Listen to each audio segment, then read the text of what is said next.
Are you struggling to change a bad habit or attitude in your life?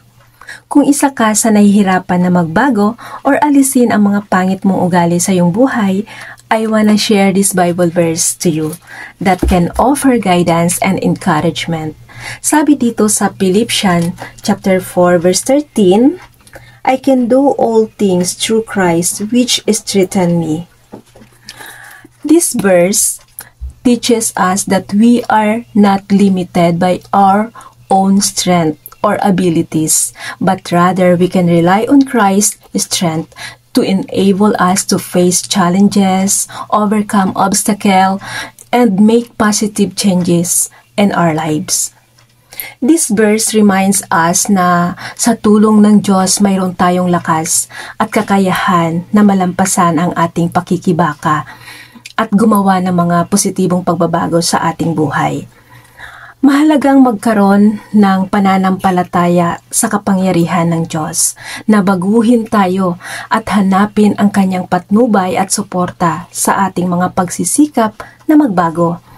Ang layunin ng verse na ito ay magbigay ng pampatibay loob at katiyakan sa mga mananampalataya na maaaring nahaharap sa mga hamon at nahihirapan sa iba't ibang aspeto ng kanilang buhay, kabilang ang pagbabago ng masasamang gawi at ugali. Ang talatang ito ay nagpapaalala sa atin na hindi tayo nag-iisa sa ating pakikibaka. At sa pamamagitan ng ating pananampalataya kay Kristo, makakatagpo tayo ng lakas upang malampasan ang mga hadlang at gumawa ng mga positibong pagbabago.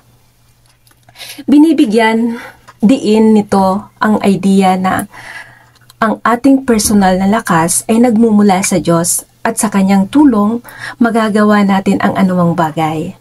The purpose of this verse is to inspire and give hope to those who may feel discouraged or overwhelmed, encouraging them to rely on God's strength and trust in His ability to transform their lives. Kapag nahihirapan tayo, just go back to the Lord. Surrender it to the Lord. Follow Him, listen to God's instruction, and obey Him. God will help you, kapatid.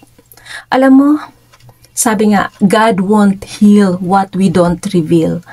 Hindi tayo matutulungan ni Lord kung hindi natin ito ihahayag sa Kanya na kailangan natin siya. Huwag tayo mag-pretend na kaya natin. We need God sa ating buhay. Reveal your struggle to the Lord at hayaan mo si God ang magtrabaho nito to change your life. Huwag natin hintayin ang next year or New Year para magbago. How if hindi na tayo abutin ng New Year? Huwag naman sana. Lumapit ka lang sa Panginoon. Trust Him.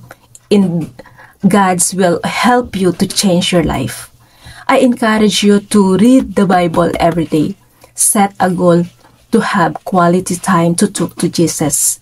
Through our prayers and reading God's words, His word will change your life. God loves you. God bless you, kapatid. Sabi nga sa Psalms chapter 37 verse 4, delight yourself in the Lord, and He will give you the desires of your heart. God bless you.